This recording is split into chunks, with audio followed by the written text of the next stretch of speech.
Investigators still have no answers about why Las Vegas shooter Stephen Paddock did what he did. What we continue to investigate is whether anybody else may have known about this incident. When you have people that are hell-bent on killing fellow citizens, there's a lot of tools at their disposal. When you take firearms away from people, you take them away from law-abiding citizens. Extreme weather, yes, again. Tropical storm Nate turns into a hurricane overnight, killing at least 24 people now across Central America. 3 people have been arrested and charged in connection to an ISIS-inspired terror plot that prosecutors say targeted New York City concerts, subways, and landmarks. ISIS is making a concerted and constant effort to establish both a network as well as folks who will be able to execute attacks here. With dozens of senior military officials flanking him, President Trump says this is the calm before the storm. Reporters tried to get clarification from him, but to no avail. What did you mean by calm before the storm? You'll find out. Joining Representative Scalise to catch his pitch is Special Agent David Bailey.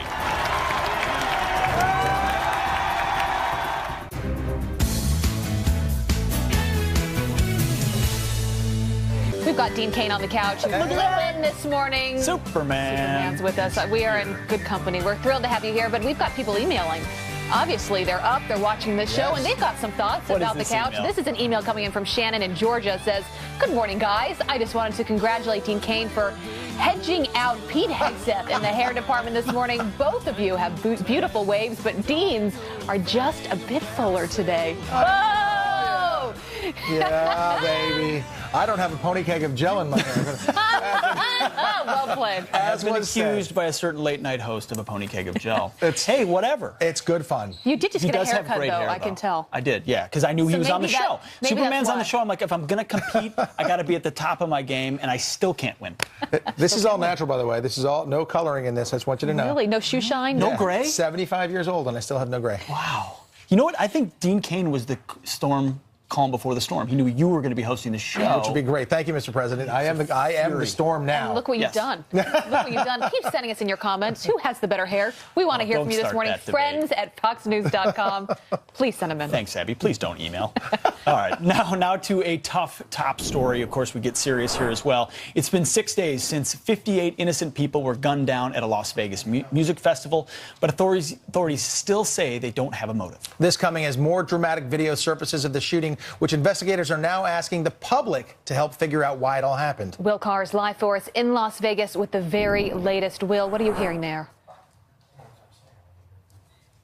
Tell us that they're tracking down more than 1,000 leads this weekend, and it comes as 26 survivors are still in critical condition, almost 60 people still in the hospital. And here at the scene, you can see police tape is still up. This is actually covering up where this fence was. What happened was, as the concert was going on, the shots started coming in. Dozens of people came through in a stampede. They pushed through this fence as they were running for their lives. Those are shots! Run! Those are shots! Run! Don't look! Run! Go! Run. Go! Go! Everybody go! As more and more of that terrifying video comes out, authorities are still struggling for the motive. We know they're talking to Stephen Paddock's girlfriend, Mary Lou Danley. They're also looking into his final state. We've learned that he earned $5 million in gambling winnings back in 2015. He also paid for at least one house and a car in cash. At the same time, they're continuing to see if Paddock actually planned to stake out other concert festivals in both Chicago and Boston.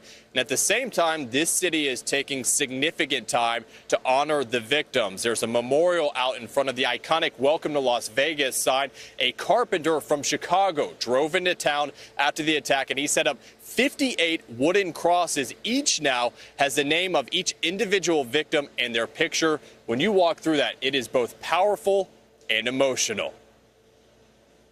It's humbling and heartbreaking. It's so beautiful, but so devastating. It's every emotion at once. The kindness of this community is just amazing. And along those lines, there is a unity prayer walk that's going to take place in just a couple of hours. Vice President Mike Pence is coming in town for that as he remembers the victims as well. Guys, back to you. All right, Will Collar by Force. Thank you, Will. What's so tragic about this is all those people that have lost a loved one, they may never know what happened here. They may never know what the motive was, because that's where we always go to. What was behind what was the reason for doing this? And then how do we prevent this from happening again? And that's why we so often go to that gun control debate. And if you're like us, you wake up this morning and you thinking they got to have info on why the guy did it. You got to have info. And then it's almost tough to sit here and report. We still don't know. They still don't know. There's no rationale that would ever justify anything. But when you have a motive, you can at least understand. In this case, what in the world? There's nothing to understand. I'm hoping that they have something they just haven't given us yet. That's the whole thing I'm hoping. Could be. Of course, the first reaction goes right to gun control, and that's an emotional reaction, and we're hearing tons of that right now. We saw Democrats go at Hillary Clinton went at gun control almost within 24 hours. It was immediately where they go. We've heard Chuck Schumer blame saying that those that are dead would be angry at the NRA and Republicans because they're not doing enough. Well, Nancy Pelosi also was on Capitol Hill on Thursday and had this to say. So what? They're going to say if you give them bump stock, it's going to be a slippery slope? I certainly hope so. There's your revelation right there. Yeah, that's pretty straightforward. Well, okay, so they want to keep it, the argument that Republicans who are on board with the bump stock banning legislation and Democrats is we're going to keep it right here, just the bump stock. But what the fear is of so many gun-owning Americans, Second Amendment lovers, is that the Democrats don't want your bump stock. They want Democrats want your gun. And that's where it starts, is that slippery slope. And then you've got the minority leader admitting that. It's interesting. You don't ever really see Democrats and Republicans coming together on gun control. But when it comes to this buck stop, I'm not sure you could really call that gun control. That's something you put on a semi-automatic weapon. Many people didn't even know that existed, even some of the lawmakers. So you have some Republicans saying, OK, we can get on board with that. Even the administration saying we're willing to look into it. And the NRA. But not everyone is on that same page with this talk of gun control. Congressman Sean Duffy was on our show earlier, and here's what he said the Dems are trying to do. This is incrementalism for Democrats. If they can just gradually take our gun rights away until the Second Amendment is gone, that is their mission. If you look at bump stocks, we're not talking about guns. We're talking about a piece of equipment that takes a semi-automatic to an automatic weapon, and automatic weapons are banned. And that's why we can take that step with Democrats. But make no mistake, we all understand the game of what they're trying to do. Yeah. I mean, that's why Republicans can get on board with this. Why do we need a buck stop? Why does anyone need that? A bump stop. Nobody does. The truth of the matter is you don't need it. It makes it an automatic weapon. That's illegal. That's the NRA stance. I happen to support that myself. I don't like to get, but my thing is you can't legislate your way out of this. It doesn't need to be legislated. Yeah, but I'm just saying it could be a truck. It could be a pressure cooker. Yes. It could be this. Madmen in a free society are going to find ways to kill people. Yes. And you can't create a law to solve every problem. And so much of this is so that Washington, D.C. can pat themselves on the back and say, look, we passed the bump stock piece of legislation. You can't pass anything else meaningful. And the only time Democrats ever work with Republicans is if they get their way. Think about that. There may be another thing that they work together on, which, as we've been saying, is so unusual in this era for Republicans and Democrats to come together. We can now report at Fox News, our Chad Pergram, who is the senior producer on Capitol Hill, President Trump called Chuck Schumer, the minority leader, yesterday and talked to him about health care and whether or not they're going to find a way to work together, or if this is a bigger message that the president is trying to send to Republicans of you can't get your act together. You can't do a full repeal when you have the majority of the Senate and the House, and I'm in control of the executive branch. If we can't do that as Republicans, I got to get a deal done. I've got to make some real changes on health care. And if it means working with the Democrats, I'm going to go there. He's a deal maker, and he'll make a deal. Maybe that'll force their hand and make a deal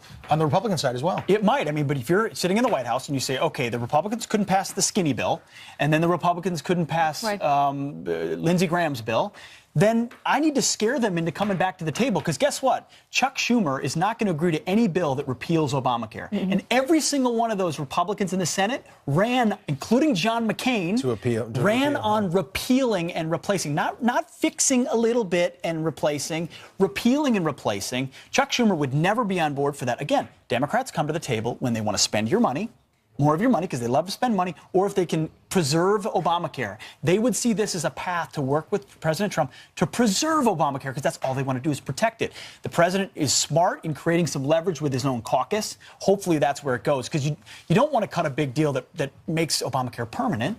He ran against Obamacare as well. So a lot of tricky ground here, and I just don't believe that the unicorns of good faith Democrats truly exist who really want to work with this president. They'll take incremental wins if they can. It is interesting they're having these conversations, though. You said a deal maker. That's what President Trump ran on Iran in his whole book, The Art of the Deal. Ultimately, Democrats, what do they care about most? Winning elections. And they've got their midterms around the corner. And health care is still on the top of every American's mind right now. So if Republicans can't get anything done, if an alternative is maybe making some incremental positive changes that can make a real difference, the president's saying, you know what? That's my only choice right now. That's all I got. People out there, the citizens out there, want to see something get done. They want to see it happen, and maybe this is the way to make it get done. Yeah. Work with Chuck and Nancy. That's it. That'd be interesting. All right, so we're gonna check in with Rick. What do we got going on? I know we got more storms happening over there. Please tell us it's not. Yeah, we're watching Hurricane Nate.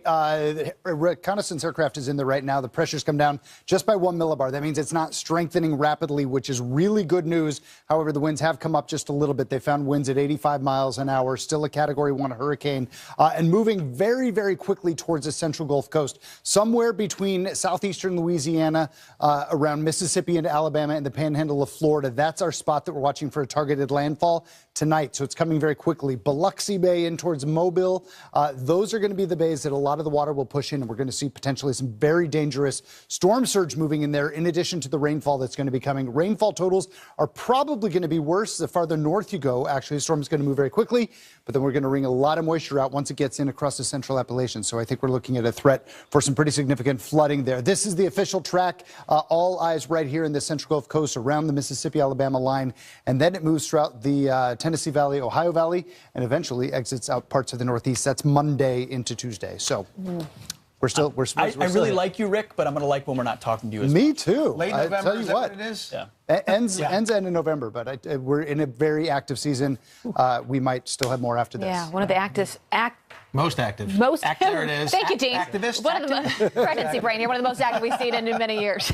Thank you, Rick. Activist, yeah. Should I read the headlines or should I pass it to you guys? You got it. I think. All right. We'll help you if you need help. Okay, we do have some other headlines. I want to bring you a serious one, starting with a Fox News alert. And the body of a 4th United States Green Beret, previously reported as missing, has now been found in the African country of Niger. The soldier was part of U.S. forces, the training unit, ambushed by terrorists.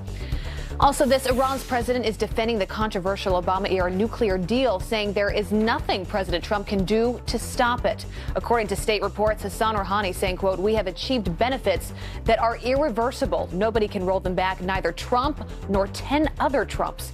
His comments come as President Trump is set to deliver a policy speech on Iran next week and may decertify that deal. Stay tuned for that one. All right, now what did the president mean by calm before the storm?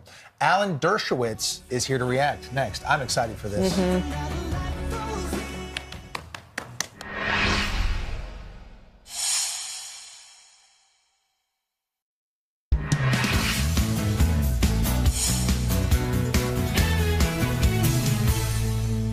Calm before the storm. Thank you. What did you mean by that? Thank you very much. You'll find out. What's the storm? Perhaps the most terrified of President Trump's incoming storm, the media. And here to discuss it and break it down for us, Harvard Law Professor Emeritus, defense attorney, and lifelong Democrat Alan Dershowitz. Professor, thanks for being here. Thank you. In the flesh, we appreciate it. All right, calm before the storm. You wrote a book called Trumped Up. You understand this president as well as anybody. What does he mean? I think what he's saying is the current status quo is unacceptable. Iran is going to get a nuclear bomb in 10 years if they comply with the deal. North Korea is only getting worse. We cannot allow this to continue. So there's going to be a storm. What the storm is, nobody knows. But he's warning both North Korea and Iran they cannot continue on the current track. That endangers the national security of the United States and of the world. And he didn't say it that eloquently, but he said it very simply, and there's a calm before the storm. But the media doesn't care about Iran. They're not talking about Iran or that situation. They're talking about the fact that he winked and said, "You'll see." Well, I think he's not. He said right from the beginning of his campaign, "I'm not telling my enemies what my plan is." All he's doing is he's issuing a warning, and what he's saying is, if you think you can just continue the way North Korea is continuing to test nuclear weapons, and if you think Iran can continue, look, the International Atomic Energy Agency said they could not certify that Iran is not, and I'll quote them, engaging in activities that could contribute to the design and development of a nuclear explosive device. What the agency is saying is that right now, what Iran is doing is they're developing methods for creating a nuclear bomb in the 8 and 10 years. Right now, they can do anything. They can develop rockets, they can develop intercontinental ballistic missiles that have room for a nuclear warhead, but just they can't spin the centrifuges. Now, as soon as they can start spinning the centrifuges, 8, 10, 12 years, they will have an arsenal that will make North Korea seem like nothing. So you have written a book against the Iran deal. The president, I think it's up October 15th to recertify or not this deal. He's being told by some of his generals to keep it in place. What is your advice to the president on what to do here? My advice is not to tear it up, but to renegotiate and to make sure. Remember, Iran says in the deal, quote, Iran reaffirms it will never under any circumstances try to acquire or develop nuclear weapons. We're going to stick you with that. And Congress ought to authorize the president to take whatever military action is necessary whenever, if ever, Iran tries to develop nuclear weapons. Now, that's not enough, because they may not try to develop a nuclear weapon. They may always want to be on the verge, a month away, so that we have no excuse. But that can't be allowed to continue. And so we have to renegotiate the deal to make sure they can't develop intercontinental ballistic missiles. They can't develop, as the Atomic Energy says, designs capable of being used for explosives. The president has to do that, and I think he's going to. Well, some good advice. Trumped Up, the book, it's a great one. Alan Dershowitz, great to have you with us. Thanks, Professor. All right, this volunteer firefighter and his 2 young children were killed by an illegal immigrant on a Texas highway. The driver only got 2 years in jail for that horrific crime. Now the heartbroken widow is fighting for justice, and she is joining us live right after this break.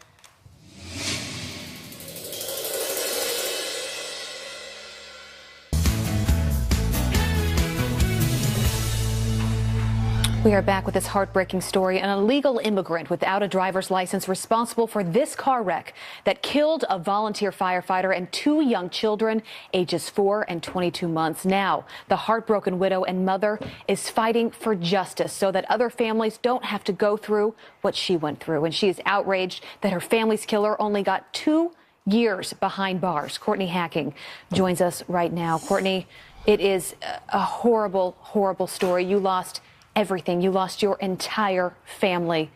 Tell us what happened. On that day, my husband and our 2 youngest children were on their way home, and on their way home, they were struck head-on by an illegal immigrant and killed instantly in the drive. They're absolutely beautiful. Your daughter there, your son, your husband, who is a firefighter. Courtney, tell us about them. Tell us about your family. Peter was a wonderful man. He was a volunteer firefighter. He was a hero to many. He would give you the shirt off his back if you needed it. Never met a stranger. Ellie and Grayson were both beautiful old souls, and Ellie was my only girl, and she was a princess, and Grayson was mischievous and precious and was bound to do great things in this world. Where do you find your strength? I mean, this happened only over a year ago in 2016. You're now here talking publicly about it. You're trying to make real change. Where do you find that strength inside of you? My children and my husband. My husband, still to this day, he was a light for me. And he always thought further beyond people. He felt people needed to dig deeper within themselves to find, their purpose. And because of him, and I feel the need to do something. And my children, on a daily basis, still, I have 4 boys, and they, on a daily basis, remind me that I need to be strong and I need to fight this battle, and I need to do it for all of them. So the person responsible for this, for killing your entire family, an illegal immigrant who's here, only 2 years behind bars. Courtney, how do you only get 2 years for that? I ask myself the same question all the time. He committed so many crimes by being here to begin with. What people seem to forget in this matter is that the term illegal immigrant, illegal in front of it, is already making him a criminal. People think that his crime, that his punishment seemed to fit because he was an illegal immigrant. And for some reason, it seems to me that they feel that he should have some sort of special circumstances and he should be treated differently because he is an illegal immigrant. But to me, being illegal in this country was a crime on its own, so I don't understand how he did get only 2 years. And it's, to me, I take it offensively, I take it very personally. Well, your husband was an immigrant himself. He came here legally. He was. You are now fighting for change. What are you hoping happens? What are you wanting to get changed? I want our laws to be enforced. We have immigration laws in place, and I know the Border Control picks up over 100,000 illegal immigrants on a regular basis, and letting them go isn't solving the problem. Something needs to be done, the message needs to be put across to them that when you come to this country, you need to do it legally, because when they come here, all they're getting is they're committing crimes, they're getting a slap on the wrist, and they're going back to Mexico, or they're going back to whatever country they came from. And they were here illegally, they were committing a crime, and they come here and they commit a larger crime, and they get a slap on the wrist and they get to go home. So I want to see those laws enforced, and I want to see stricter punishment for those crimes. What is your reaction when, I'm sure you saw the news, the state of California now becoming a sanctuary state? The Governor Brown has signed that into law. What is going through your mind? How does that make you feel?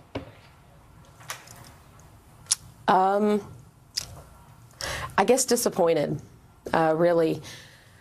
We have so many issues in our laws to begin with. So to declare yourself a sanctuary state and say that if you want to be here illegally, it's okay, just come to us, is slapping the rest of the country in the face.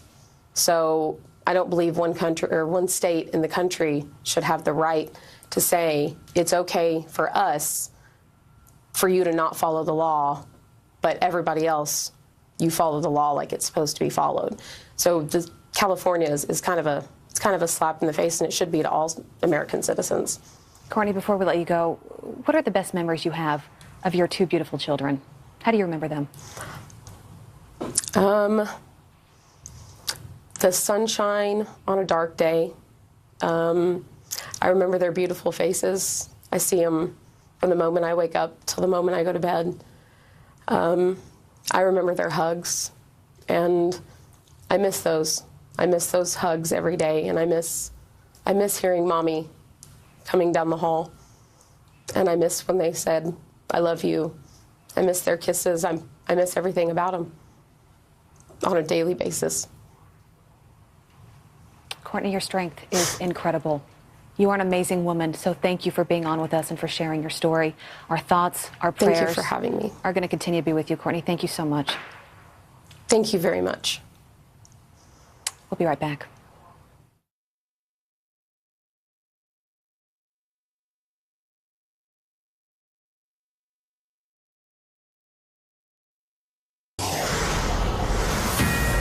We're back now with a Fox News alert. 3 men, including an American, now charged with plotting terrorist attacks in New York City. The targets, Times Square and the city's subway system. Our own Kristen Fisher live in D.C. with the latest on what they're calling a 9/11-inspired plan. Good morning, Kristen.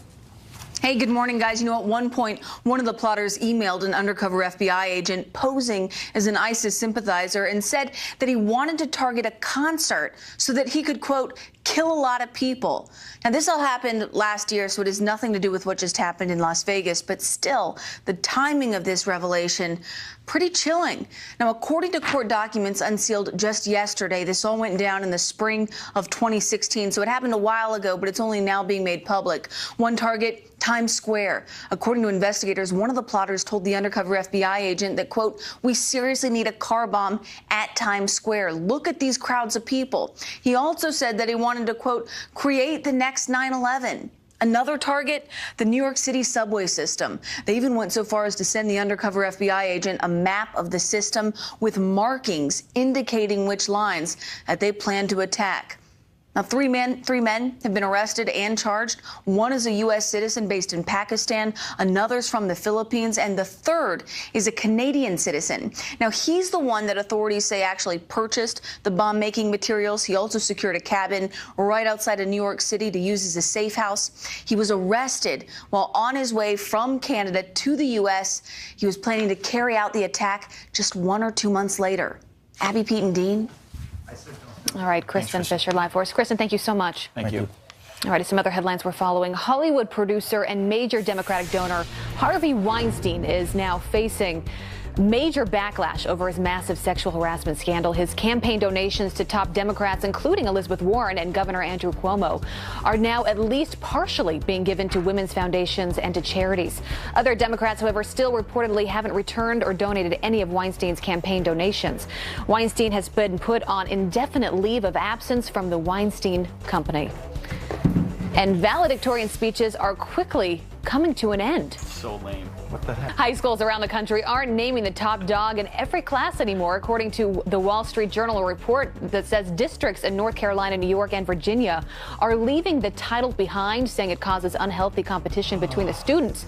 But some say it just promotes being average. You know, Pete, you were a valedictorian. I was not. So. I was a valedictorian, but they said that's wrong, so 10 of you will be valedictorians. How do you promote unhealthy competition? All right, well, a crazy night in the Major League Baseball divisional playoff series. The Cleveland Indians with a major comeback win over the Yankees. You have to record it out. Goes into the corner. And the score is Jackson. And the Indians take a 2-0 division series lead. Boom. The Cleveland Indians getting the walk-off win in the 13th inning, and the Houston Astros dominating the Boston Red Sox 8-2 in their series. The Los Angeles Dodgers opening their playoff with an 8-5 win over the Arizona Diamondbacks, and the defending World Series champion Chicago Cubs prevailing over the Washington Nationals. No, that's my team. In Game 1 of their series, 3-0. That's not a good start. Go Dodgers. Nope. Go Dodgers.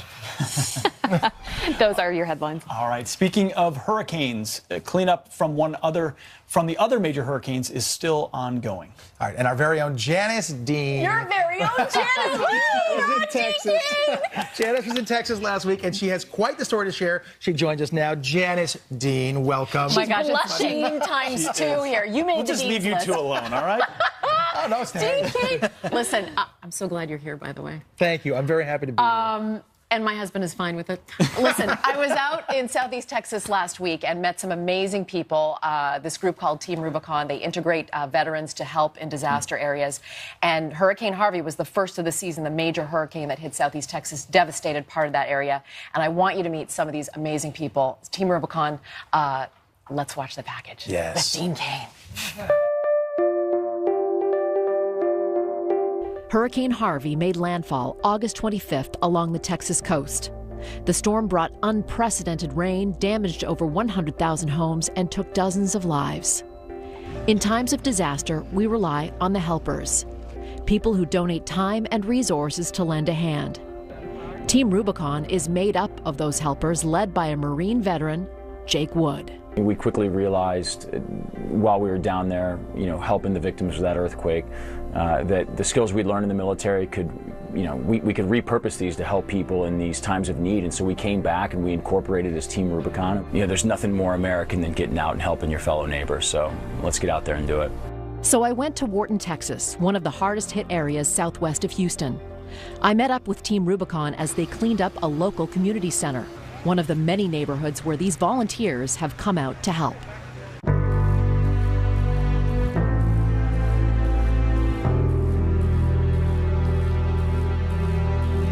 If you really want to make a difference, if you want to change lives, go look up this group called Team Rubicon. Texas tough, Texas strong.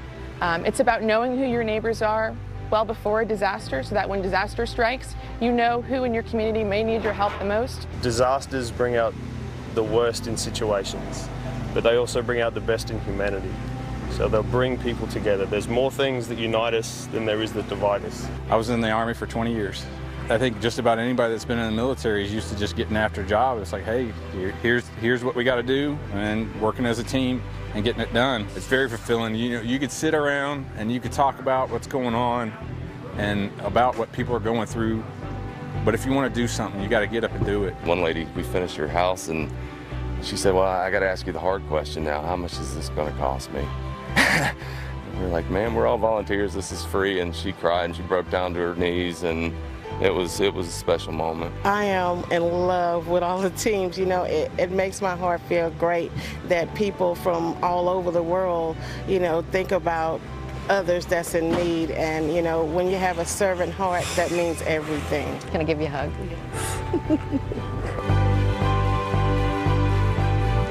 You're awesome. You're awesome. You're awesome. Thanks. That's amazing. They're amazing. awesome. Listen, this team inspired me so much to do so much for them. So my Freddie the Frogcaster book, the latest one, The Flash Flood, donating all my proceeds. And we have come up with Rick Rakemuth, chief meteorologist, my buddy. Here it is, $15,000 to Team Rubicon. Very cool. Love I've it. always wanted to hold one of these. You checks. look amazing. It doesn't have your name How on does it, it feel, though. Rick? And you can help as well by going to teamrubiconusa.org. We love It's a legit organization. Or better, they're for real. That's wonderful. What a great or story. both. Yes. Janice, what a Brilliant. huge heart you have, an incredible piece. Thank you so much. Thank you. Thanks for all they do out there. You two are sitting a little close. Absolutely. It's a Janice Dean sandwich. Janice Dean, the love machine. Oh, I love it. I like it. All right, we've got to move on, unfortunately. But we traded 5 terrorists to get this guy back. Now disgraced Army Sergeant Bo Bergdahl is expected to admit what we all know, that he deserted his post. What should his penalty be? Plus, growing calls from Democrats for new leadership in the party. Is it time for Chuck Schumer and Nancy Pelosi to step aside and let new voices take over? We'll debate next.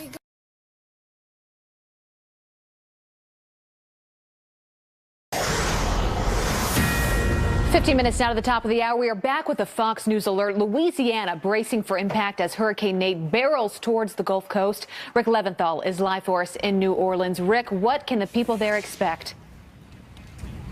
Well, quite a bit of rain and heavy winds, Abby. The rain has started to fall here on Lake Pontchartrain, north of the city of New Orleans. And the president has now approved the Louisiana Emergency Disaster Declaration. So Homeland Security and FEMA are now coordinating relief operations. A lot of preps have already been made. Most of the 200 floodgates like this one have now been closed. There are about 150 barricades that have been set up to protect low-lying streets and keep vehicles off the roads here. Sandbags have now been handed out. The National Guard's been activated. They have boats and high-water vehicles staged at police departments and fire departments, and they're evacuating oil rigs and oil platforms in the Gulf ahead of this storm, which is expected to bring Category 1 force winds and a storm surge to the Gulf Coast. No one should take this storm lightly. It has already claimed the lives of at least 20 people in Nicaragua and in Honduras. And as we know from past storms, low intensity doesn't necessarily mean low impact. A big concern here are that the pumping stations could be overwhelmed. 11 of the 120 are out, and the flooding is likely. They are making preparations, Abby, as this storm bears down. They're saying 85-mile-per-hour winds, higher gusts, and it could strengthen before it hits, and a curfew will be in effect in the city of New Orleans at 7 p.m. local tonight. Abby? New Orleans all over again. All right, Rick, you're going to be keeping us posted all weekend long. Thank you so much. Dean, take it away.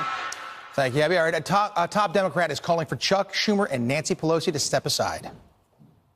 I do think it's time to pass the torch to a new generation of leaders, and I want to be a part of that transition. I want to see that happen. So should Pelosi and Schumer take a back seat and let new voices take the wheel? Here to debate are former Trump campaign spokesperson and America First Action spokesperson Katrina Pearson and Democratic strategist Atima O'Mara. All right, so is it time for new blood in the Democratic Party? Katrina? Well, you know what, Dean, I have to say, sure. I mean, why not? This is what happens when you're stuck in a party that does nothing but play politics of gender and every other separation. But it is undeniable that in a post-Obama era party that the Democrats are struggling to find their voice. You had someone who was relatively unknown come in and beat the Clinton establishment. And then they ran that same establishment who lost again to someone else who was particularly outside of politics. So, sure, they should absolutely be looking at new leadership. Well, Tima, I bet you're going to disagree with that. What's your take on this? New blood? Well, I would be remiss as a former president of the Young Democrats of America in saying that I think it's always a good thing to have new blood and getting more young people elected. on our side of the aisle or just in general. But I think that Chuck and Nancy, as Trump affectionately refers to them as, have actually been able to get more done in working with Trump when it came to the debt ceiling, and even just in having some discussions on budget and actually holding the party line on health care in the last 9 months, and the Republicans having been in power this entire time. Interesting. You know, people want to see something happen. Is it okay that he's reaching across the aisle to those leaders? You know, I think so. I do think that the ratings of Congress are low for a good reason, and that is because they would like to see more bipartisan action. Yeah, and that's something that definitely I think was in the best interest of the American people. Well, I would actually like them to stay, Dean. You know, I'm not one of those people calling for new leadership. I mean, President Trump is doing a great job at reaching across the aisle when necessary. I mean, he is taking on both sides of the establishment here, beat them both in November. But at the same time, of course, I'd love to see them stay in place because these are the leaders that led the Democrat Party to where they are now, extremely divisive and dismissive of half the population. And with midterms coming up, we need those voices out there again to show which party is actually moving towards the future. All right. Well, thank you both for that lively debate. We'll be right back.